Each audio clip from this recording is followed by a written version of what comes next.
신명기 11장 1절입니다.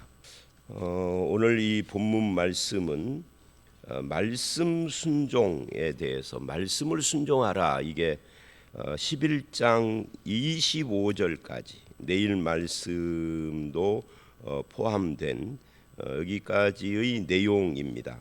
그리고 이제 11장 26절부터 32절은 그 신명기 서론에서 말씀드린 것처럼 언약의 제의적 요소라고 부르는 것이에요. 제의라는 말은 제사이죠. 언약의 제사적 요소를, 그러니까 이전까지는 계속해서 신명기가 이스라엘이 걸어온 지난 역사를 다시 되돌아보는 내용으로 그렇게 꾸며져 있었어요. 그래서 역사에 대해서 가까운 과거, 먼 과거, 그리고 이제 현재에 들어와서 신명기의 법을 이야기를 하는데 그 언약의 법적인 요소를 4장 44절서부터 11장 25절 내일 말씀 거기까지가 언약의 법적인 요소다라고 그렇게 이야기를 합니다. 법적인 요소, 이런 말을 쓰니까 어려워 보이는데 언약의 법을 말하는 거다, 그런 말이에요. 그리고 이제 11장 26절서부터 32절에 제의적 요소인데 이제 제의적 요소라는 것은 이거를 제사 형식을 가지고 그 언약을 선포하는 그런 내용이다라고 할 수가 있어요. 그리고 이제 12장 1절서부터 26장 15절까지는 또 다시 언약의 법적인 요소예요. 그러니까 언약의 법, 적과 요소를 빼면 언약의 법을 4장 44절서부터 26장까지 이야기를 하는데 그 중간에 제의적 요소, 즉 언약식 같은 것을 했다, 그런 이야기죠. 그렇게 이제 26장까지 끝내놓고 26장 16절서부터 또 다시 언약의 제의적 요소가 나와요. 그게 28장까지죠. 28장 28장까지. 그러니까 언약의 법적인 요소, 제의적 요소, 법적인 요소, 제의적 요소를 왔다 갔다 하면서 여기를 전체를 합해서 뭐라고 하느냐면 언약갱신이라 그렇게 부릅니다. 그러니까 신의 산에서 했던 그 언약을 다시 하는 그런 내용이다, 이렇게 생각을 하시면 좋겠습니다. 그래 놓고 이제 29장서부터 마지막 장까지는 먼 미래에 대해서, 가까운 미래에 대해서. 그러니까 신명기는 앞에 가까운 과거, 가까운 입이 잘 안 돌아가네요. 가까운 과거, 먼 과거 하고 법적인 이야기를 쭉 언약에 대한 이야기를, 법 빼놓고 언약에 대한 이야기를 쭉 한 다음에 가까운 미래, 먼 미래 이렇게 이야기를 한다.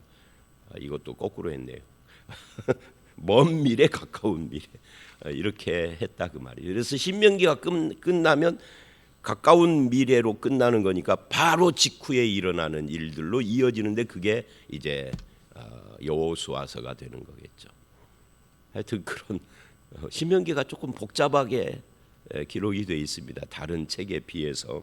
자, 그래서 오늘 이 본문을 제가 뭘 말하려고 이런 복잡한 이야기를 꺼냈느냐면 신명기의 구조를 알고 읽어야 더 확실하게 신명기가 무슨 말을 하는가를 알 수가 있는데, 오늘은 17절까지 이야기를 하지만 매일 성경이 실은 문단은 25절까지 끊어진다. 제가 이런 이야기를 새벽에 가끔씩 하죠. 왜냐하면 성경 자체의 문단과 매일 성경이 끊는 것이 틀리니까. 매일 성경이 아무래도 분량에 신경을 쓰니까 아마 그러는 것 같아요. 그렇게 이해를 하시고 들으셔야 한다. 그래서 오늘 말씀은 25절까지가 말씀을 순종하라예요. 말씀을 순종하라라는 말을 하는데 첫 번째 이제 1절을 보면 그런즉 내 하나님 여호와를 사랑하여, 이렇게 이야기를 합니다. 그런즉이라는 말은 어제 말씀하고 이어진 거죠. 어제 말씀에서 우리는 무엇을 봤느냐면 네가 하나님께 순종을 하고 하나님이 요구하는 것을 따라야 하는 이유가 뭐냐, 하나님이 우리에게 요구하는 것은 뭐냐 하는 것들을 네가 알아라 하면서 지상 만민 중에서 너를 택하고 그렇게 이야기를 했어요. 너를 택한 이유는 오직 너를 사랑해서다. 그런즉 하고 지금 11장은 그렇게 시작을 합니다. 그러니까 네가 지상 만민 중에서 사랑을 받고 택함을 받은, 즉 우리 신약으로 말하면 예수를 믿는 사람이 되고 구원받은 하나님의 백성이 되었다면 이제부터 뭐를 해야 하느냐 할 때 신명기는요, 여기서 처음 말하는 게 아니라 신명기는 1장부터 계속해서 결론이 항상 말씀을 순종하라예요. 신명기는. 그래서 말씀 그런즉 내 하나님 여호와를 사랑하여, 여호와를 사랑하는 방법이 뭐냐? 어제도 나왔던 이야기죠. 그가 주신 책무와 법도와 규례와 명령. 책무는 뭐고 법도는 뭐고 규례 명령은 뭐냐 할 때 결론인 거죠. 같은 거예요. 말씀입니다. 하나님의 백성으로서 지켜야 할 책무, 그게 뭐예요? 말씀에 나온 거죠. 우상을 숭배하지 말아라 뭐 이런 거, 그런 거죠. 그래서 여호와를 사랑한다면 하나님의 명령인 말씀을 항상 지키는 사람이 되는 거다, 이렇게 이야기를 해요. 그리고 8절을 보면 그러므로 그럽니다. 그러므로라는 말은 1절로 7절을 받은 거죠. 그러니까 1절에 그렇게 말을 하고 2절로 7절에 무슨 말이 나와요. 그리고 난 다음에 결론적인 이야기가 8절이에요. 8절에 뭐라고 그러냐면 그러므로 너희는 내가 오늘 너희에게 명하는 모든 명령, 이게 어디에 나온 거예요? 1절에 나온 거죠. 그러니까 1절과 8절은 같은 이야기를 해요. 하나님, 그런즉 하나님을 사랑하여 명령을 항상 지켜라. 그러므로 하나님의 명령을 지키라. 그리하면 뭐 이렇게 말을 하는 거죠. 그 중간에 2절로 7절에 어떤 말씀이 나온다는 거예요. 2절로 7절에 나오는 말씀이 뭐냐 하는 것은 이런 거예요. 2절, 너희 자녀는 알지도 못하고 보지도 못하였으나 너희가 오늘날 기억할 것은 너희 하나님 여호와의 교훈과, 그러니까 이게 지금 2절로 7절은 그동안 너희 자녀는 알지도 보지도 못하였으나, 너희 자녀가 누구죠? 지금 이 말씀을 듣는 우리 자녀를 말하는 건데 사실은 나의 자녀뿐만이 아니라 나도 포함이 돼요. 왜냐하면 이 나는 누구냐면 출애굽 2세대들이야. 이 2세대들은 1세대들을 따라서 나온 사람들이기에 출애굽 이후의 그 광야에서의 기적들을 경험을 한 사람도 있지만, 때로는 늦게 태어난 사람들은 그걸 다 일부를 경험을 했으나 다 경험은 못한 사람들도 포함되어 있죠. 그러니까 너희 자녀는 말할 것도 없이 경험을 못한 거예요. 나도 다 경험은 못하고, 그래서 2절로 7절은 출애굽 이후에 가나안 땅에 도착하기까지의 전 과정을 아주 간략하게 하나님의 기적과 역사를 말하는 겁니다. 그래놓고는 그러므로 명령을 지켜라 이렇게 나오는 거예요. 그러니까 어제도 그랬고 오늘도 그렇고, 그리고 구약성경 전체가 그러고 더 넓게 이야기하면 신약까지 포함해서 성경 전체는, 성경도 보십시오. 신약도 보십시오. 그 바울의 서신서를 보면 항상이라는 말이 조금 어폐가 있나? 책에 따라서는 조금 다른 분위기이기는 한데, 예를 들면 로마서, 에베소서 뭐 이런 골로새서 하는 이 바울 서신의 대표적인 서신들을 보면 앞부분은 구원을 이야기를 해요. 이게 구약에서는 뭐죠? 출애굽이에요. 뒷부분은 그러니까 너는 이렇게 살아라는 삶을 이야기해요. 그게 뭐죠? 그러니까 하고 1절과 8절 9절인 거죠. 이 구조가 구약이든 신약이든 똑같아요. 신명기는 이걸 계속 반복하고 있는 겁니다. 그래서 하나님께서 하신 것을 기억을 해라.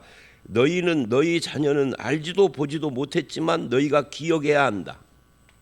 너희가 못 봤다고 모른다 하면 안 된다, 그런 이야기예요. 너희가 체험 안 했다고 나는 모른다 이렇게 말하는 것은 잘못된 거다 하는 거죠. 우리는 내가 보고 체험을 해야만 아는 것은 아니에요. 그래서 뭘 주신 거예요? 그래서 성경을 주신 거예요. 저와 여러분이 뭐 홍해를 건넌 적도 없고 홍해 근처에 가본 적도 없어.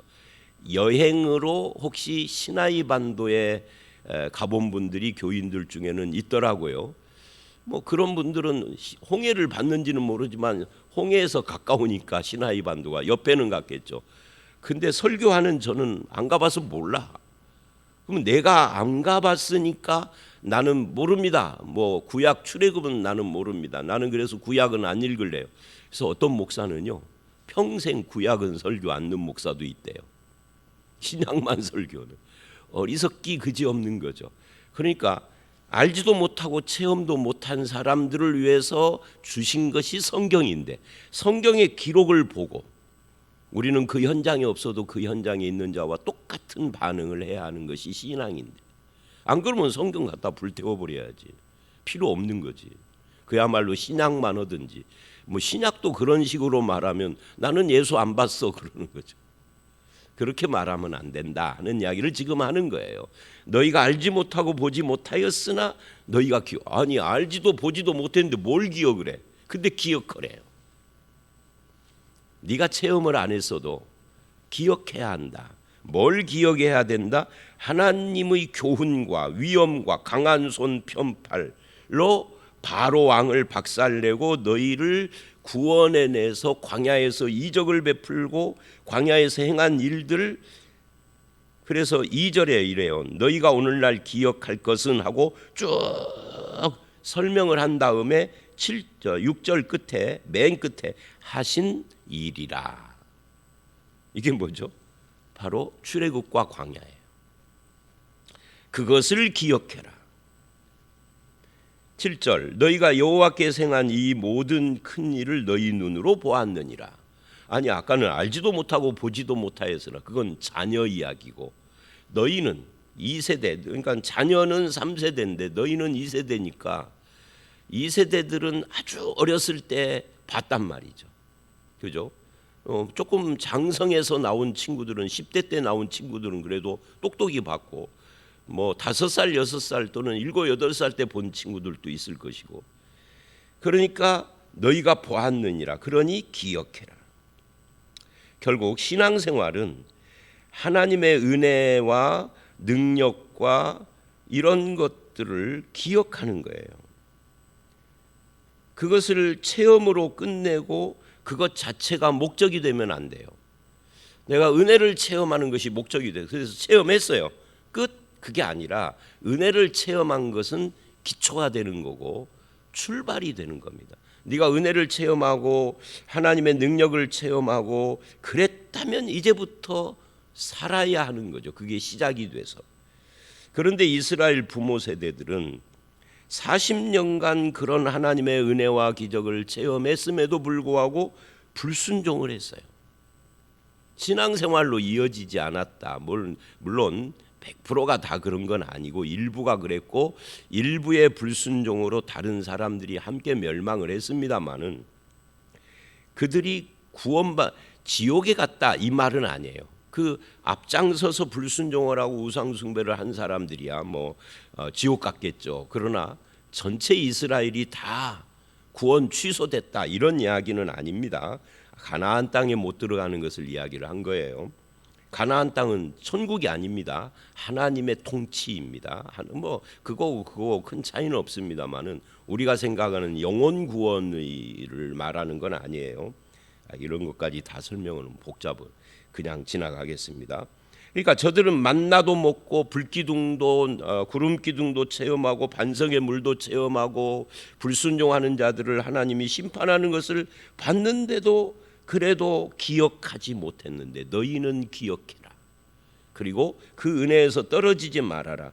신앙의 목표는요 체험이 아니라 순종이어야 합니다. 그래서 은혜 체험이 목표가 아니에요. 그건 시작이고 순종하는 삶, 변화된 삶이에요. 오늘 우리도 그것은 똑같습니다. 우리가 어떤 신비를 체험하고 능력을 체험하고 그러는 것이 목적이 아니라, 그래서 이번 주일날 오후에 이성 목사가 와서 제가 설교 시간에 했던 말을 기억하고 하더라고요. 저는 그렇게 말해놓고 뭐 자주 말은 했지만 잊고 있다가 그 말을 그랬지, 내가 그런 말 자주 했었지. 말하자면 우리가 예배하는 것은 예배가 목적이 아니라, 이 예배하고 여기서 은혜를 받고 하나님께 영광 돌리고 이런 어떤 그 신앙 생활의 힘을 얻고 나가서 살려고 하는 거죠. 나가서 사는 것이 목적이지 예배가 다가 아닌 거예요. 예배는 출발입니다. 근데 우리는 거꾸로 하고 있죠. 예배했으니까 다 됐어요. 이제 예배당 문 나가면 그때는 안 믿는 사람하고 똑같아요. 그러면 의미가 없죠. 거기 가서 믿는 사람으로 살려고 예배하는 거잖아요. 그런 거고 같은 이야기입니다. 하나님의 은혜를 경험하는 것이 목적이 아니라 경험했으면 이제 살아야 한다. 그 경험이라는 것은 직접 경험도 있고 간접 경험도 있죠. 간접 경험 중에 대표적인 것이 말씀을 통해서예요. 자, 그런 이야기가 7절까지 한 다음에 아까도 말한 것처럼 8절 이야기가 나옵니다. 그래서 1절과 8절은 말씀 순종 이야기를 하고 2절로 7절은 너희는 기억하라 라고 말씀을 하셨다. 그러니까 은혜를 기억하는 사람, 하나님의 능력과 그 역사와 인도를 기억하는 사람은 말씀을 순종하는 삶을 살아라 라고 이야기를 한 거예요. 그리고 이제 8, 9절을 보면 그렇게 말씀을 순종하는 자에게 뭐 한다는 거예요? 가나안 땅을 주시리라 해요. 그리하면, 그러죠, 8절에 중간에 그리하면 너희가 강성해질 것이고 너희가 건너가 차지할 땅에 들어가서 그것을 차지할 것이며 그 땅은 곧 젖과 꿀이 흐르는 땅인데 거기서 너희 날이 장구하리라. 너희 날이 장구하리라 하는 말은 장수하리라가 아니라 이스라엘이 가나안 땅에서 오랫동안 살 것이다 그 말이에요. 이 말은 거꾸로 하면 순종하지 않으면, 말씀을 지키지 않으면 가나안 땅에서 오래 못 살 것이다 그랬는데 이스라엘은 오래 살았어요? 못 살았어요? 오래 못 살았어요. 가나안 땅에 들어간 것이 1400년대라고 하면 이스라엘이 망해가지고서 완전히 바벨론으로 쫓겨난 것이 586년이니까 86년 빼버리고 500년이라고 치면은 1000년 정도? 1000년도 채 그렇죠. 그러니까 약 1000년 영원히 있었던 것은 아니었던 거죠. 그것도 북왕국 이스라엘은 722년에 멸망을 했으니까 그 700년이라고 치면 그 한 800년 정도 이스라엘이 가나안 땅에 있었던 거죠. 그리고 이제 쫓겨나서 바벨론에서 70년 있다가 다시 돌아왔지만 예수님 시대에 또 불순종을 해서 로마에게 멸망을 해가지고 나라가 완전히 없어져 버렸죠. 얼마 동안? 2000년 동안, 1948년에 독립하기까지. 그러니까 이스라엘은 결국 이 말씀대로 말씀을 따라 순종하는 삶을 못 산 거예요. 안 그러면 장구하리라 했는데 역사가 증명을 하는 거죠. 그게 8, 9절 이야기예요. 그 다음에 10절로 17절 이런 이제 질문에 대한 대답입니다. 도대체 그 가나안 땅이 어떤 땅이기에 말씀을 순종하는 것이 그 땅을 얻는 조건이며 그 땅에서 장구하게 있는 조건이 되는가? 일단 가나안 땅은 하나님 나라를 상징합니다. 하나님 나라는 죽어가는 천국이 아니라 하나님의 통치를 받는 이 땅에서 그거를 상징하는데, 하나님의 통치를 받으니까 하나님의 통치는 뭘로 하는 거죠? 하나님께서, 제가 늘 이렇게 좀 속된 표현으로 하는데 귓구멍으로 뭐라고 막 말해주나요? 아니죠. 말씀의 순종이 하나님의 통치를 받는 거예요. 그런데 그것을 이렇게 이야기를 합니다. 그렇게 하나님의 통치를 받는 땅이기 때문에 그 땅을 얻는 비결은 군사력이나 무기나 전술을 통해서가 아니라 말씀을 순종해서 얻는 것이다. 그래서 여호수아 1장 8절 이하에 보면은 바로 두려워하지 말라 내가 너희와 함께함이라 하면서 뭐라고 하느냐면 너희가 해야 할 일은 말씀을 늘 주야로 묵상하며 순종하는 것이다 이래요. 여호수아 1장에도 신명기에서 이어지는 말씀이죠. 그러면서 이거를 이 가나안 땅을 10절 이하에 애굽 땅하고 비교를 합니다. 애굽 땅을 10절에 이렇게 말을 해요. 네가 들어가 차지하는 땅, 즉 가나안 땅은 네가 나온 애굽 땅과 같지 않다. 뭐가 같지 않느냐? 거기서는 너희가 파종한 후에 발로 물대기를 채소밭에 댐과 하였건 같이 하였건. 발로 물댄다는 우리가 좀 이해가 잘 안 되죠. 우리는 손으로 이렇게 그 두 사람이 이렇게 퍼서 이렇게 하는 식이잖아요. 근데 애굽은 그렇게 안 했어요. 발로 이렇게 막 밟아가지고 끌어올리는 식으로 했단 말이죠. 그러니까 그런 이야기예요. 그러니까 쉽게 말하면 애굽 땅은 사람의 노력으로 물을 끌어들여서 농사를 지어 먹고 사는 땅이었다. 근데 가나안 땅은 이렇게 이야기를 합니다. 10절 하반절 11절서부터 너희가 건너가서 차지할 땅은 산과 골짜기가 있어 하늘에서 내리는 비를 흡수하는 땅이에요. 흡수하는 땅이니까 비가 보여야, 물이 보여야 안 보여요? 안 보이잖아요. 흡수한 땅이에요. 애굽 땅은 나일강이 흐르는 땅이죠. 그러니까 물을 끌어올리는 거예요. 사람의 힘으로. 근데 여기는 흡수하는 땅이에요. 그 다음에 이러죠. 12절 내 하나님 여호와께서 돌봐주시는 땅이라. 그러니까 사람의 힘으로 할 수 있는 땅이 아니다. 하나님이 돌보셔야만 살 수 있는 땅이라. 연초부터 연말까지 내 하나님 여호와의 눈이 항상 그 위에 있느니라. 그러니까 하나님이 돌보시는 땅, 하나님이 보고 계시는 땅, 비를 농사짓고 뭐 목축을 하려면은 물이 필요하고 그러는데 비를 흡수하는 땅이에요. 산과 골짜기가 있어. 우리나라도 산과 골짜기가 많아서 비를 흡수하잖아요. 지금은 이제 그 흡수된 비가 이제 천천히 흘러내리기 때문에 그거를 가둬놓고 댐으로 만들어서 우리가 가뭄이 와도 극복할 수 있게 됐지만 이거는 20세기 이후에 와서 생긴 것이고 그 전에는 우리나라도 안 그랬잖아요. 김제평야 같은 데 빼놓고는 다 그냥 그저 하늘에서 비 내리기만 바라봤잖아요. 다 산과 골짜기가 많으니까 진안이 대표적인 거잖아요. 그래서 제가 설교 시간에 몇 번 그 이야기했는데 90년도에 진안에 목회 담임 목사로 부임을 했는데 91년도 봄에 그렇게 가물었어요. 그러니까 군수가 기우제 드린다고 그러더라고. 요즘은 그런 말을 하면 웃길 거예요. 요즘 군수들은 그런 거 안 할 거래요. 이제는 진안도 뭐 때문에? 신이 없어져서가 아니라 용담댐이 생겨가지고. 그러니까 용담댐이 있냐 없냐에 따라서 귀신이 있고 없고가 달라지는 거예요. 웃기죠? 가로등이 생기면 도깨비가 안 나와. 희한하죠? 뭐 그런 이야기 오늘 시간이 지금. 그러니까 지금 이게 결국 하나님만 바라봐야 하는 땅이다. 하나님이 돌보시는 땅이다는 말은 하나님이 주셔야 하는 거지 네 힘으로 되는 것이 아니다. 그런 이야기예요. 그러니 뭐 해라?